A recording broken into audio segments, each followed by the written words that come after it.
Good morning, Mountaintop Media. I am Leslie, and I am here today for our Meet the Candidates series. Today is Constitution Day, so how fitting that I have the Reading City Mayor, Tenessa Audette, who actually teaches a course on the Constitution out at Bethel, correct? Yep, Bethel School of Ministry, yep. So welcome. Thank you for coming in. I'm going to prompt you with a couple questions, but for the most part, this is your time to just talk to the viewers, let them know why they should vote for you. We really want everybody in Shasta County to make the most informed decision that they can make. So we want to get as many of the candidates in front of them, get as in-depth as we can to give them all the information, because everybody, it is your civic responsibility to vote and to make an informed decision. So, Tenessa, you are running for state assembly, correct? Correct.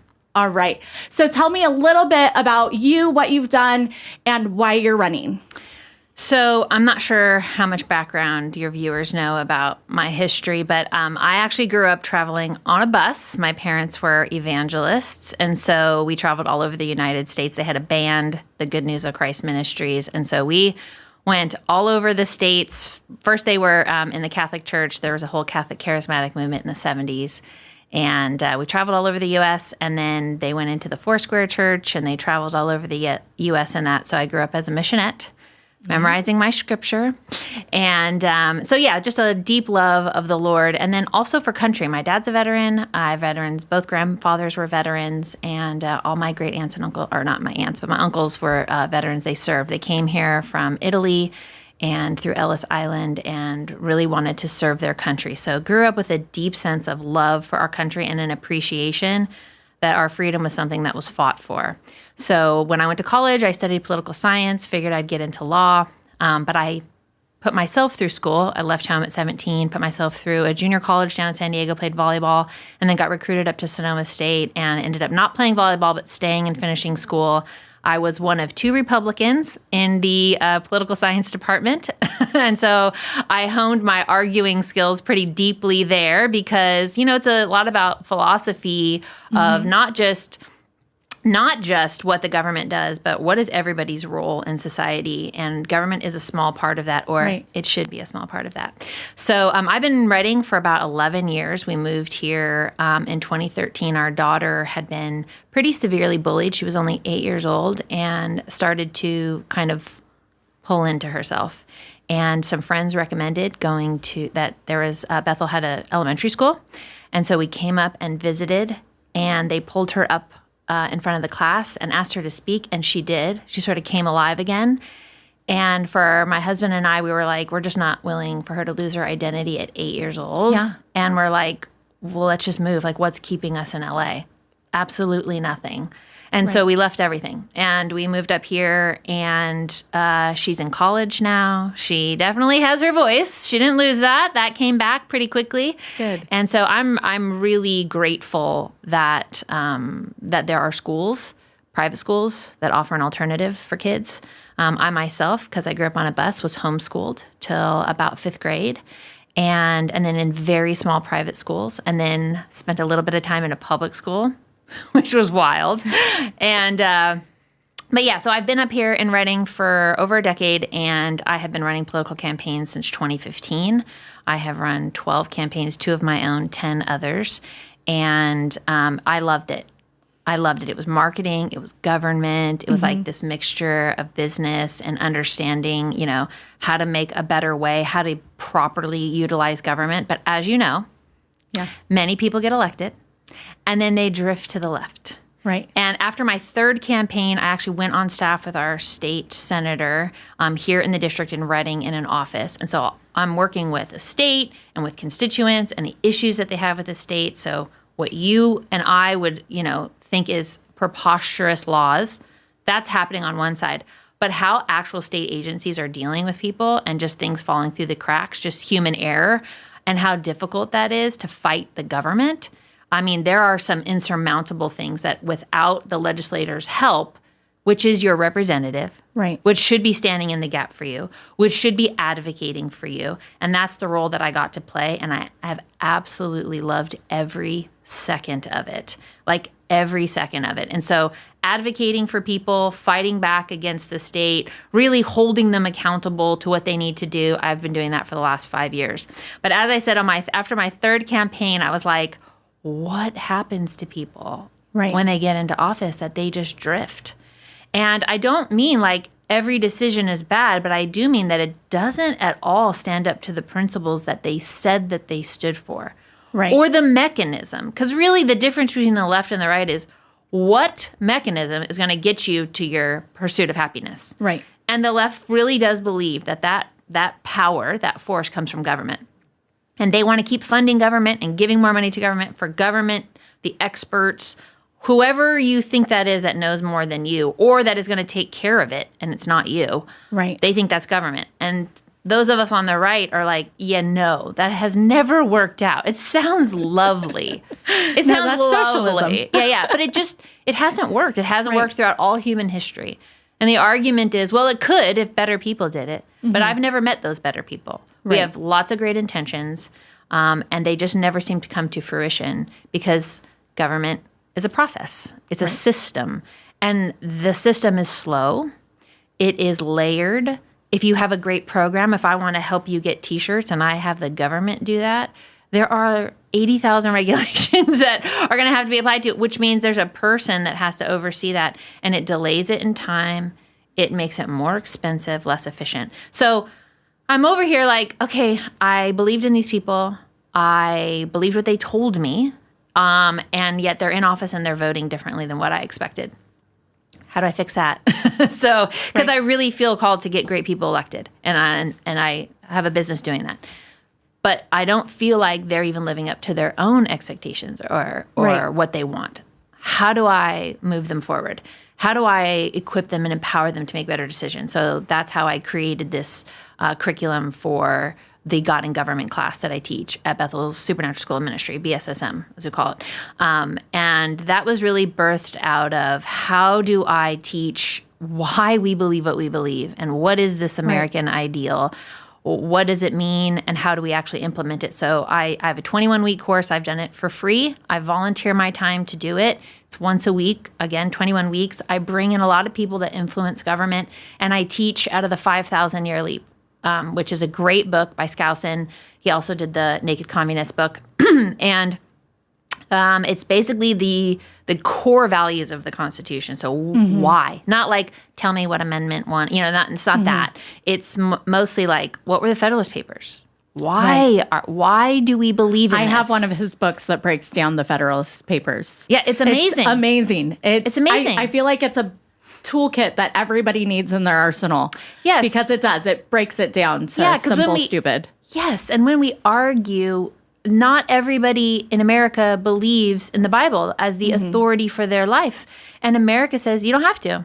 We're going to do things that are just good for human beings. Right. That takes into account we have flaws. That takes into account we're going to make mistakes. That takes into account we're going to be greedy sometimes and selfish. Right. And how do we take the human being and create the best system so that they have guardrails and boundaries and they can't overstep for too long? And if they do, we have a remedy for that. And that's really what it is, that it's nothing, it's no ideal. It is what human beings are. And so I've been teaching that. And honestly, I'm learning that. I reread this book every year. I redo how I display it, like how I teach it every year for every chapter, because we just have different issues coming up and different, we can talk about, I have 13 issues on my website. Why? I could probably add another 20. Right. Because the government has come into everything. Mm-hmm. California has over 400,000 regulations. So meanwhile, you're passing let's say 1,000 bills get signed this year. Each one of those new laws comes with hundreds of regulations. Mm-hmm. So we're up to 400,000. The next closest state is New York with half of that. The national average, we're 3 times the national average. So most states have maybe 100,000 regulations, maybe 130. We're up to 400,000. That's insanity. Correct. And politics is a Greek word, and it just means the affairs of a city. So who is making the decisions for your city, for your state? And in the state of California, they're making all the decisions. Right.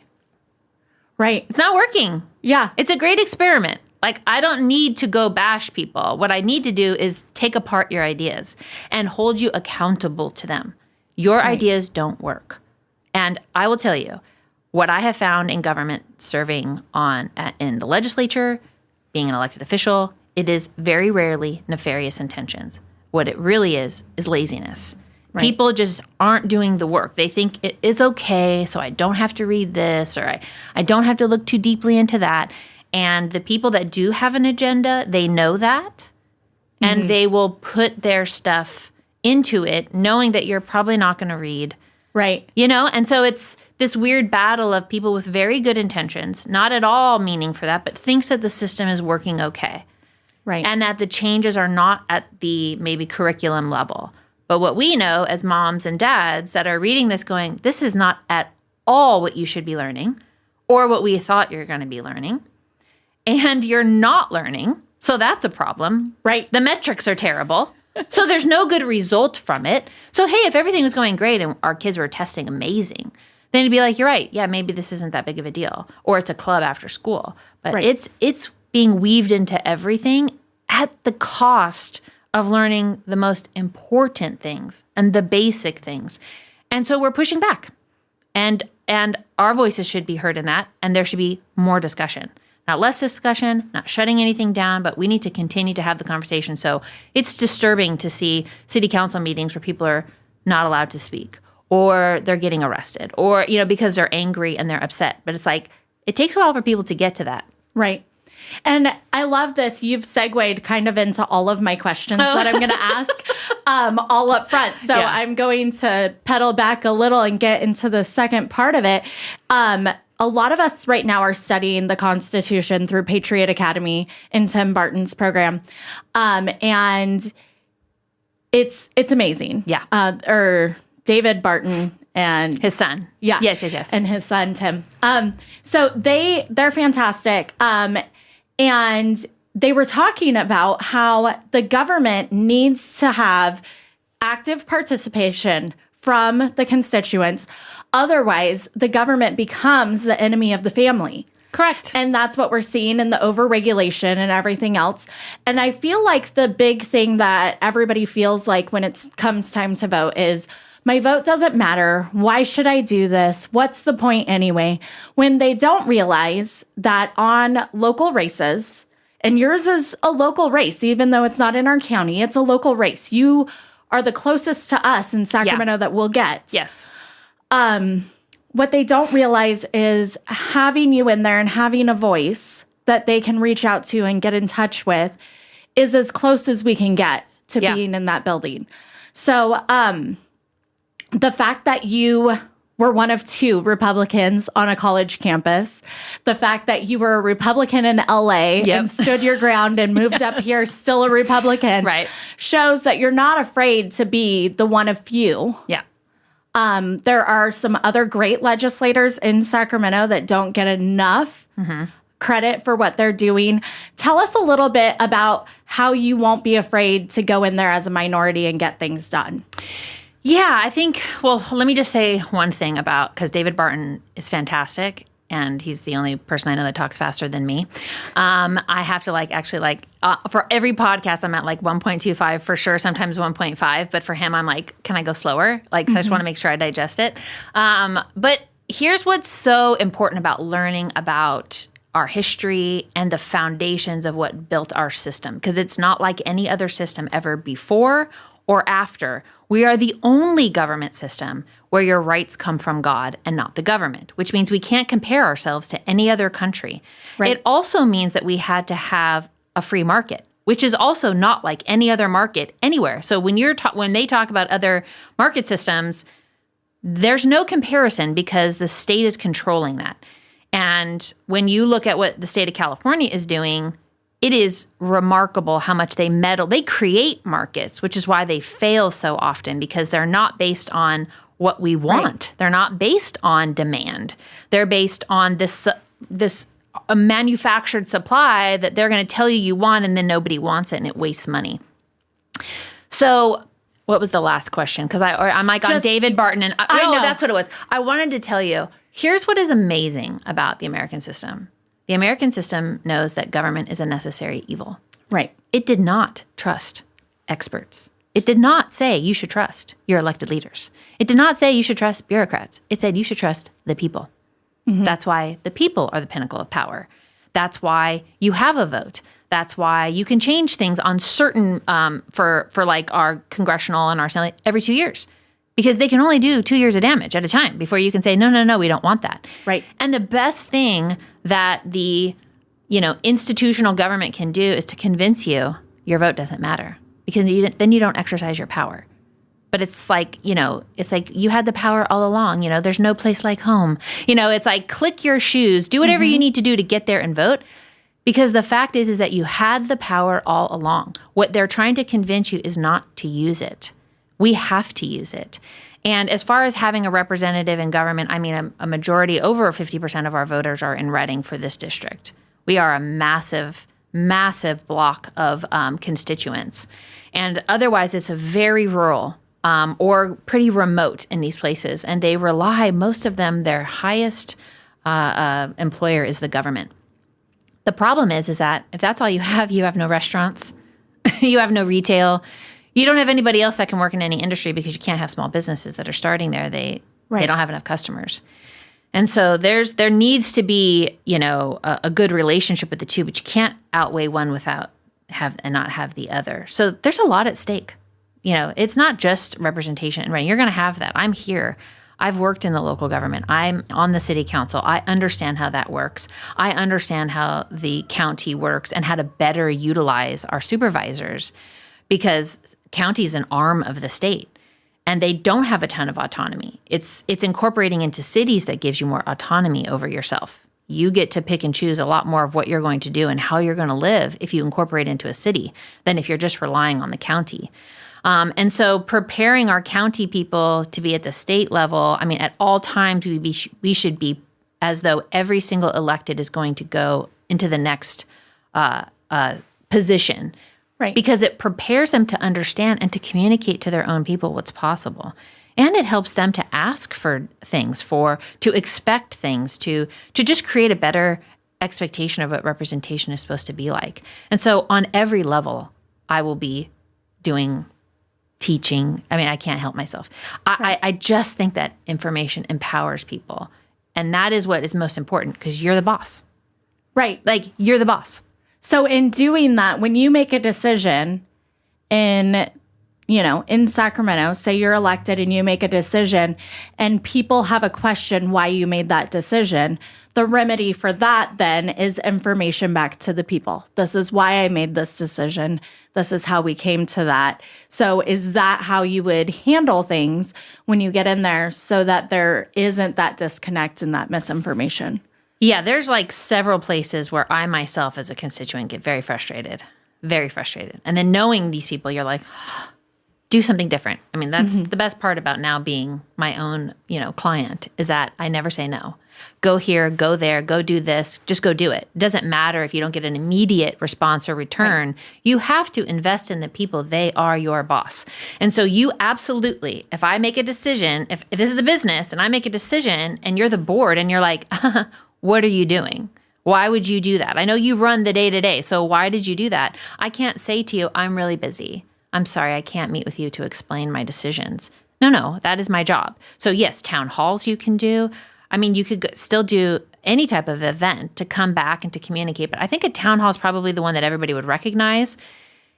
Come, meet, talk about it, come into people's homes. If people want an explanation, come on a podcast. I mean, there's no reason not to even have podcasts these days, which I think might be the most effective because there's so much happening. Why did you vote that way? Why did you not? There's going to be times where you don't want it to be public, where you're negotiating something. However, there are people that need to know that. And so you have to honor that. And so coming back to Reading every week, because I live here, there's going to be a lot more opportunity in a place like Reading. Now, how would we do that for other areas? We have to organize that. Right. It just takes intentionality. It is not impossible. It is just really important. And so you have to prioritize that. That's why I'm going to put more representatives throughout the district. Currently, we have 3 representatives in field reps in 2 cities. And I'm going to have 6 reps in 6 different counties. That way, they can say like, hey, the locals are, even the electeds are very frustrated. This is something you're going to want to come in and speak about and bring as much information as possible. Or bring some of these people from the administration there to explain to you what they're telling you, and making sure that we're, coordinating efforts so that nobody gets frustrated. Because I'm sure on many issues, as you know, the county feels disconnected from the state, which feels disconnected from the agency, which feels disconnected from the city, which feels disconnected from the people. As a leader, you got to bring all those people together whenever possible. You should know what I know. Yeah, absolutely. Yeah. I appreciate that. So then the last part, and I know that you feel very strongly about this. I think we share that. And so we'll give you the remainder of the time, a little over 10 minutes to talk about it, and anywhere you want to go from there. But the left really runs on emotional motives, emotional subjects, emotional issues. Issues, the word I'm looking for. And that's how they win every time. They run on this stuff, gets you emotional, makes you want to vote a certain way, but then don't really ever have a solution or deliver anything on it. It's just something that gets you emotional for voting.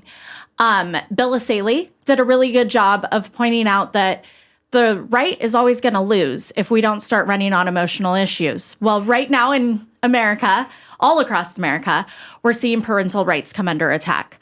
That really should be the main emotional issue for all parties. Mm-hmm. But it seems to be something that the right has really taken up a mantle of. And I know that you've really started investigating and diving deeper into.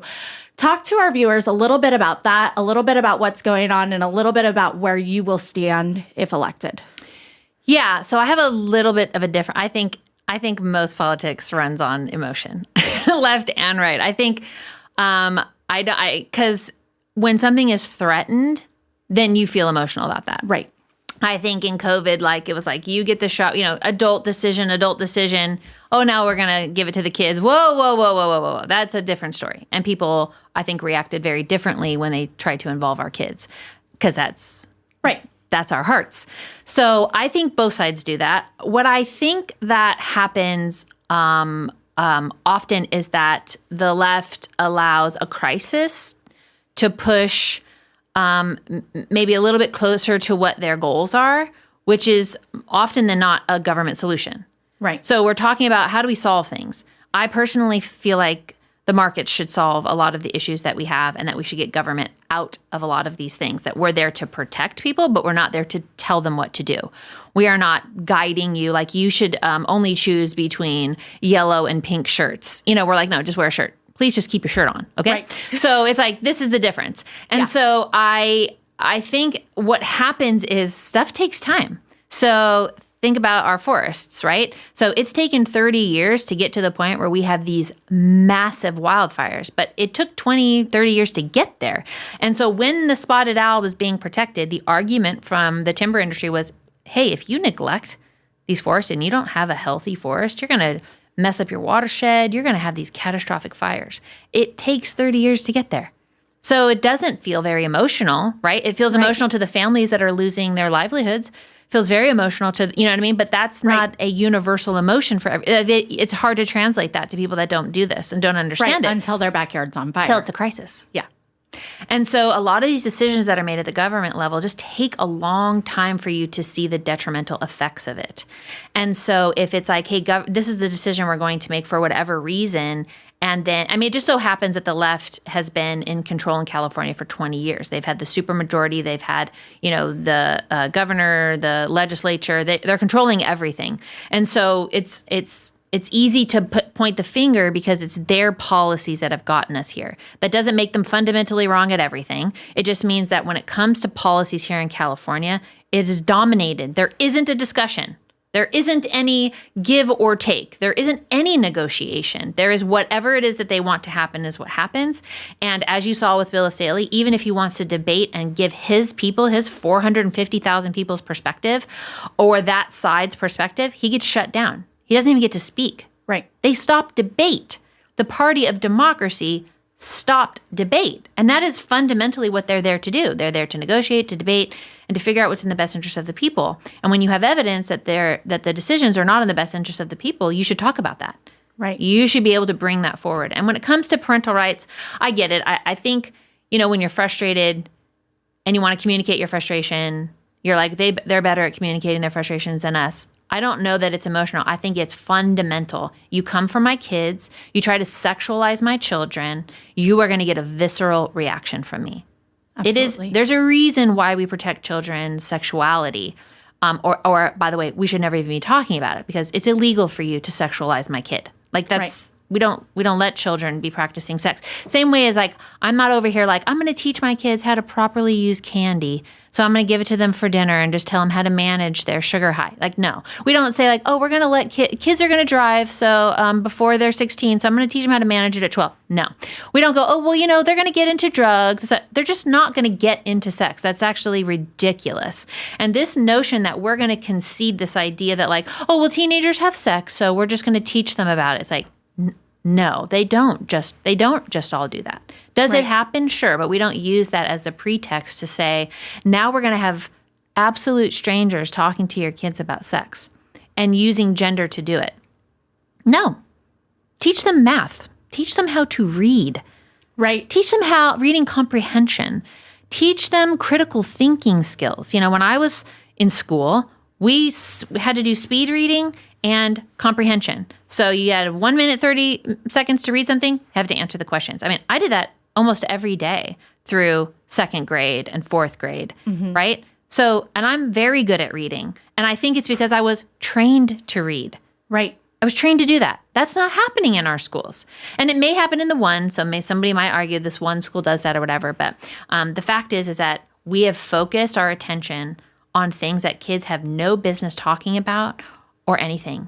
And for me, my family was like all sat at the table, ate dinner together, everything was great. And then my parents got divorced when I was 15, and I got 9 ACEs scores in 3 years. So I was hungry at school, in high school, starving. I've had to figure out how to get to school and get home from school, and a private school. Make it make sense. Right. You know what I mean? I got pulled into the office because tuition hadn't been paid and we had to work out I was embarrassed and hungry every day that I went to school. I'd pass out in practice because I hadn't eaten that day.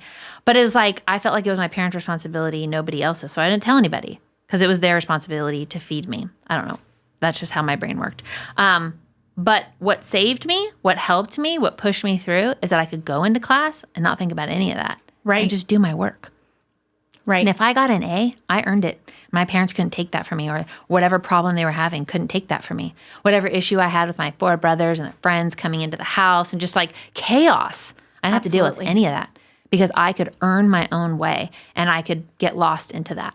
And so the idea that we have to go and have therapy at school, like that's the last thing I wanted to do. Mm-hmm. That was my safe place because there was nothing about the things I couldn't control being brought up.